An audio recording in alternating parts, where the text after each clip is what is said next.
Greetings, my watchers and friends. It's Love It Fit to Love Me, and I'm here with my first installment of Transformation Thursday. Transformation Thursday is a series that was begun by Melody from Transforming Melody. And I'm not sure if she and Spanky Cola, whose name is Rhonda, started it together, or Melody started it and then Rhonda joined in. But I know the two of them were the ones who spearheaded this. And the purpose of Transformation Thursday is to talk about weight loss, not only our weight loss journey or our weight loss experience, not only from the perspective of what we're eating and exercising, but also from a mind, body, spirit perspective as well, a holistic kind of perspective.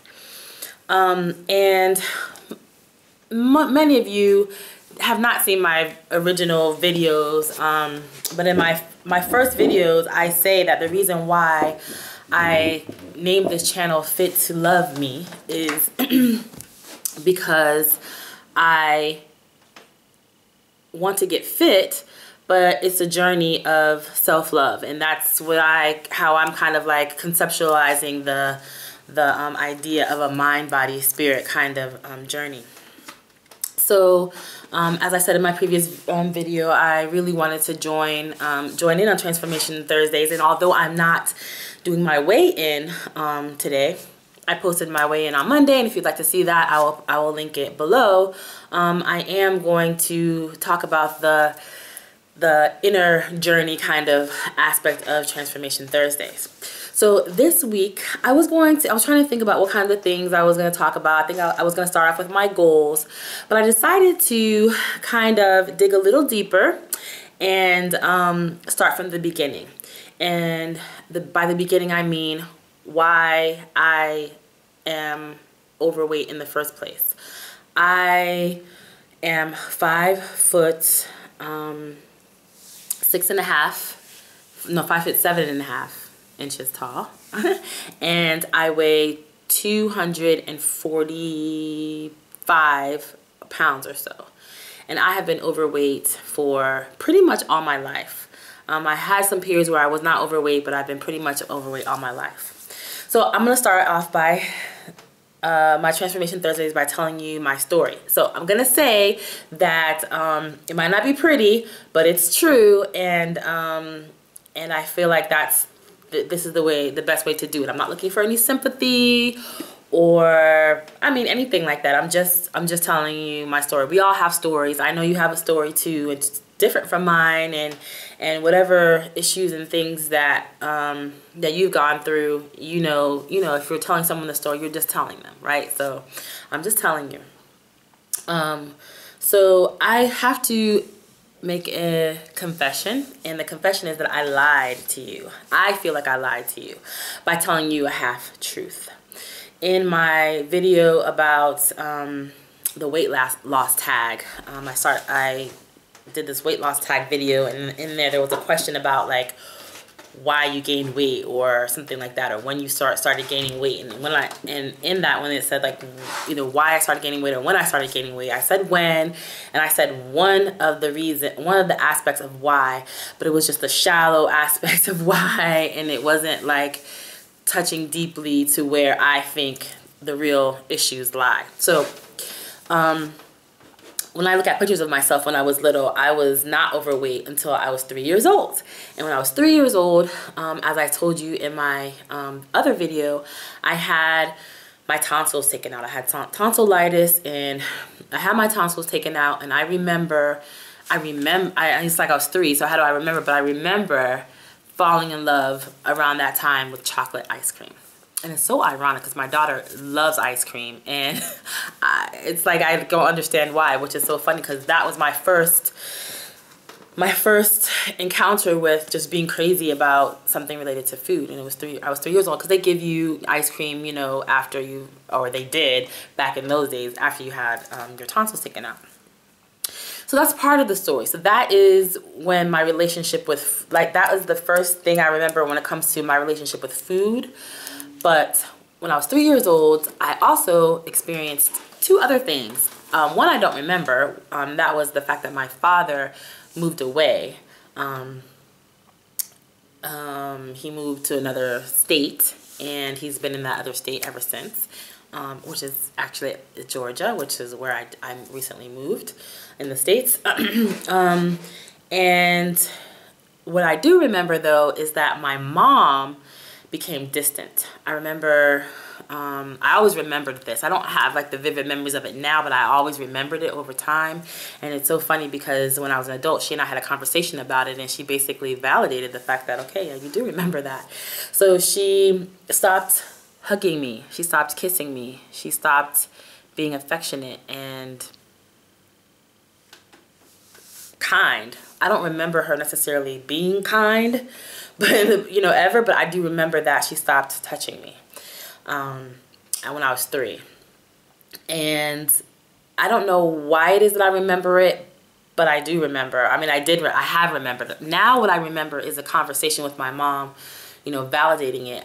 You know, it's like, you know, memories from those ages can be so young. But when I talked to my mom about it, she told me that it was because she was hurt when my dad left, and that I just looked so much like him that she just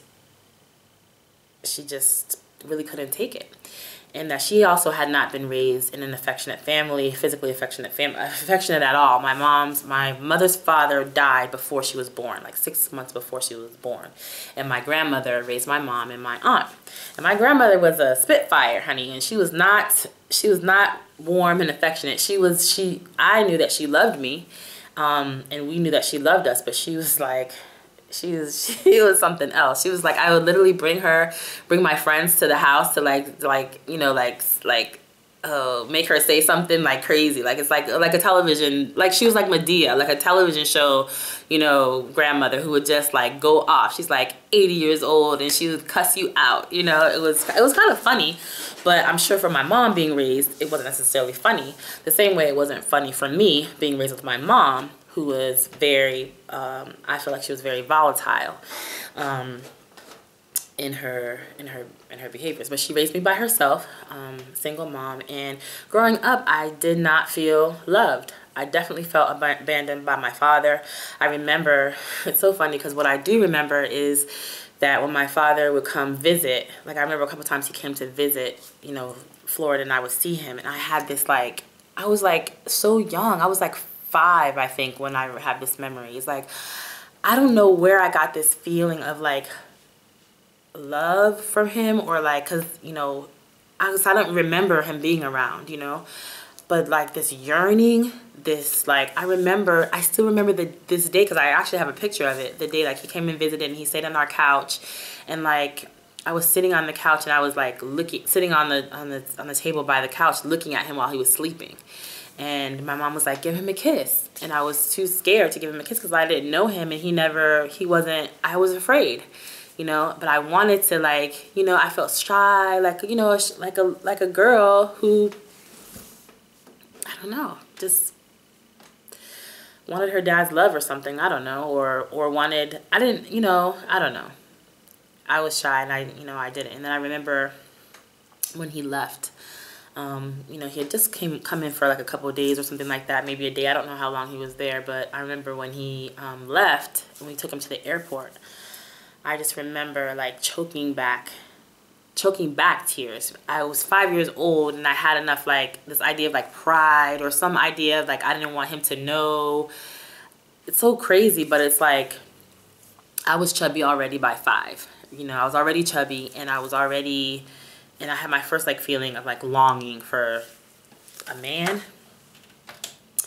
And I would definitely say that over time, I was comforted by food. My mom was a single mom, like I said, and I would be home by myself a lot starting from elementary school. But I remember even before that, I remember like when my mom, you would, you know, come pick me up I remember just being comforted and in love with food. And my mom would like pick me up after work. I would like it if she had to go like to some classes or whatever, because she would always like bring McDonald's. And I remember eating cold McDonald's, the fillet of fish and french fries, cold, you know, I just remember, but that was like my feelings of happiness and joy. I think that, yeah, I just feel like I'm the only child, and I felt like, I guess I felt like a little lonely, and I just, you know, it was just me and my mom. My mother's family wasn't even in the States. She was from New York, and I mean, we had extended family in the States, so we would see them on, you know, holidays or whatever. But yeah, so I just felt isolated, and I just felt that way, right? Felt isolated, and I definitely turned to food for comfort. Food has been my comfort for so many years, for as long as I can remember. When I got old enough to turn to boys, I turned to boys, right? So it's almost like textbook, this idea of like, okay, I don't even know if it's like, I don't even know if it's actually like true, the correlation, but I definitely can see the correlation, you know what I'm saying, between the fact that I didn't have a dad there, and I always wanted to be like in a relationship. So I started being in relationships, and since I was like 12 years old. Like, I've always been in a relationship, except for a few years for several years actually, after I broke up with my ex-husband, when I said enough. But I went from boyfriend to boyfriend to relationship to relationship to relationship, you know, and looking for this love, this family, right? It's just my mom and I, this like sense of comfort, you know. And you know, I would just pick whoever, if they liked me, I would be with them or something, like, you know what I'm saying? And I was in relationships, but it wasn't about the person. It was about getting love, you know. And I was, you know, young. I would do these like crazy things, like make them prove that they love me, and just ridiculous, you know. But all the time, when I was all said and done, and I came home, you know, or when I, you know, closed the door or whatever, my bedroom door, I always had snacks with me. So I remember toast and jelly when I was young. I remember, you know, I learned how to cook eggs and with lots of cheese when I was young, and, you know, cereal. Of course, I use, people say cereal on Saturday, but cereal whenever. Just food as love. That's it, you know. Eat, pray, love. I totally identify with Eat, Pray, Love, because even though Julia Roberts wasn't talking about that, or the person in the book wasn't talking about like love as food, but for me, Eat, Pray, Love, it was all connected, right? So yeah, so what happened when I got to, so I would say that when I got to college, I really realized that I would go through these periods of like depression. And I was like, okay, so I remember 21, somehow for some reason we didn't start drinking until we were like 21, which is so weird. Like all my weeks, like, okay, we're 21, we started drinking then. So but I remember, like, obviously I remember coming to the realization that I tried relationships, you know, men. I tried alcohol to like get this pain away. I tried marijuana. You know, I might as well try God, because I feel like I've tried everything. Oh, I've tried therapy. You know, went to go to some psychologist or whatever when I was in, you know, freshman year or sophomore year or whatever, and it was like, maybe they just weren't good psychologists, but it was like, yeah, because I look like I have it all together, right? So the people are just like, oh no, you don't, like, oh no, you have no problem. Oh, you're fine. Okay, you know. So I said, like, you know, I might as well try God. And I went on a journey. And, you know, my journey started with Iyanla Vanzant, if any of you know her. Like, really started reading her books. And I just said, oh, my gosh, I really connect with this. Then it turned out that I was raised in the same kind of church like Iyanla Vanzant, and the kind of New Thought church that Oprah kind of talks about. My mom was always a member of that, but I just wasn't paying attention. You know, I just, you know, we didn't go every single Sunday. And I just wasn't paying attention.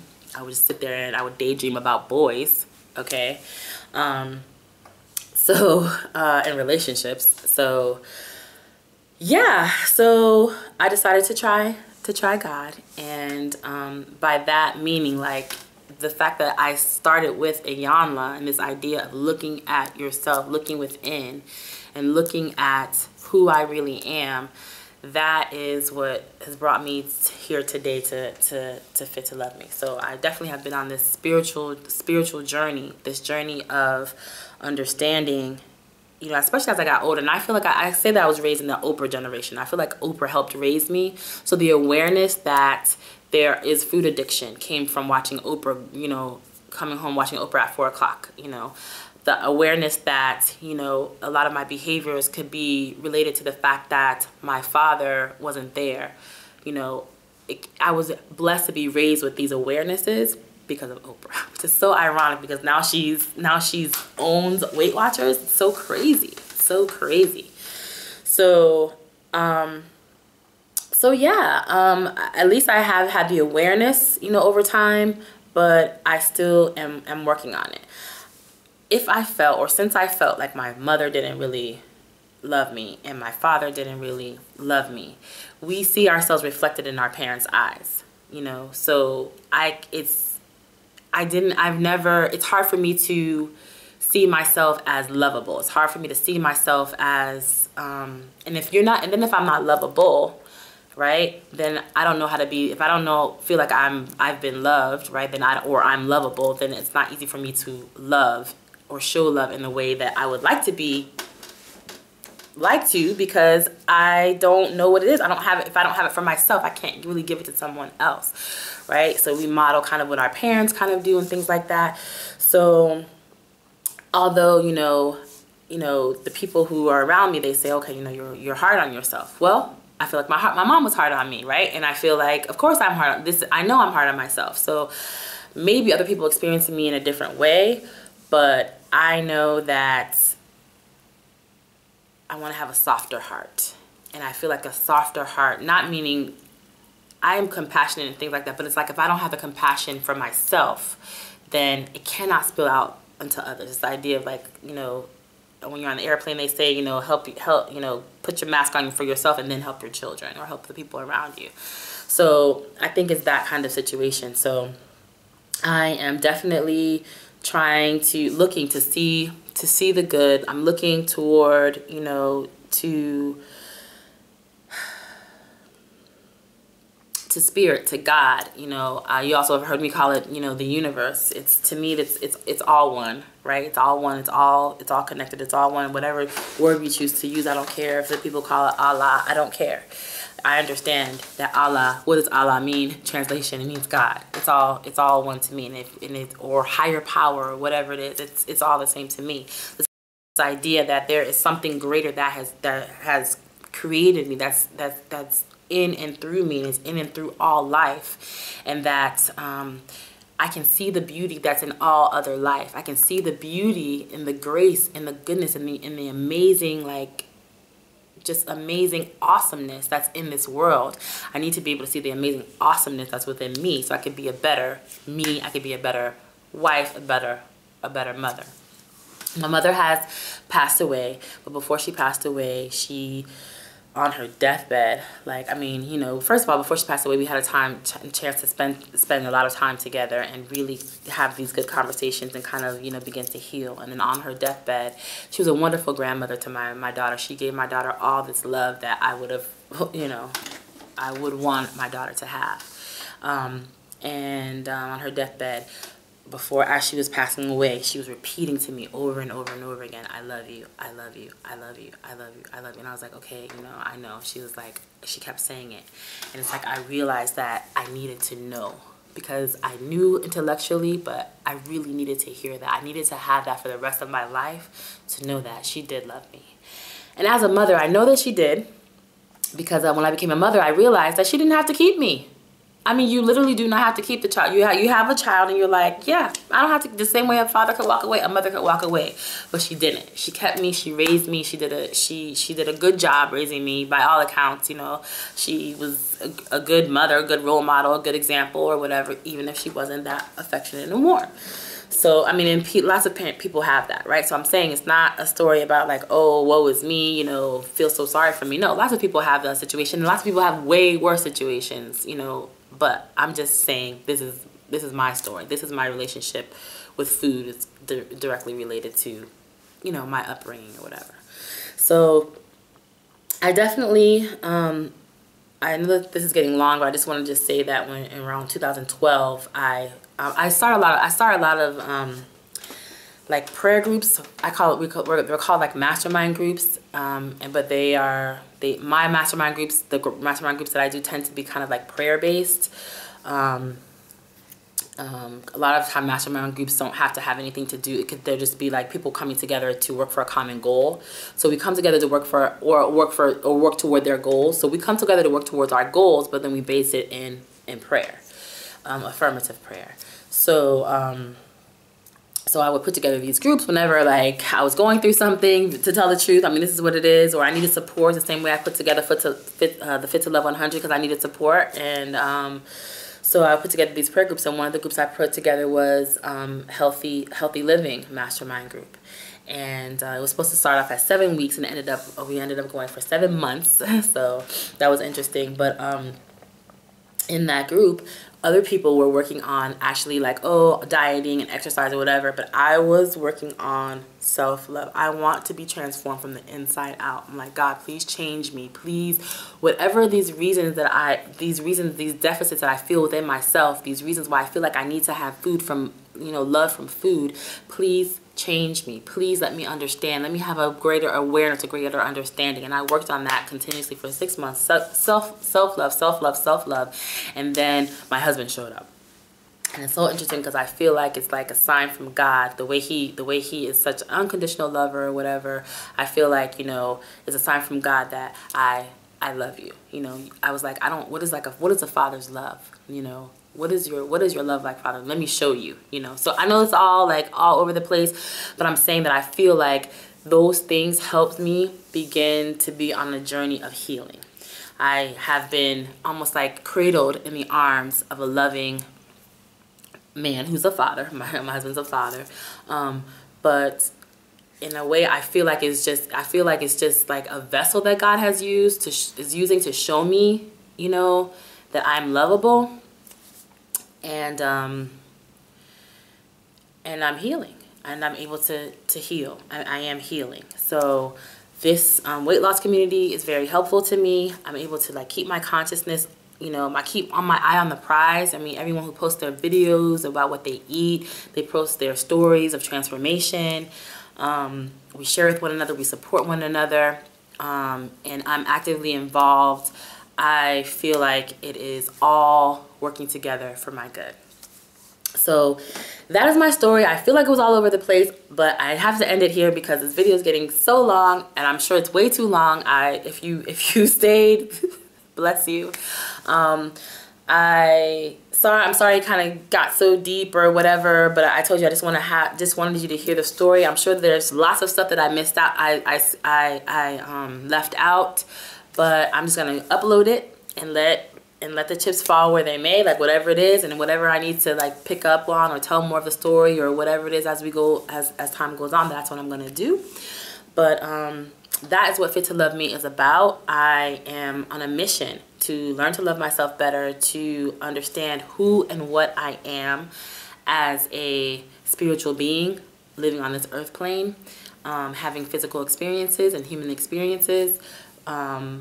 But I want to do that, live that way with excellence, and the only way I can live with excellence and live my life to its fullest is if I have self-mastery and self-understand, and that's based on self-understanding and self-love. Okay? So thank you so much for watching, and I will see you next time. Mwah, mwah, mwah. Ciao.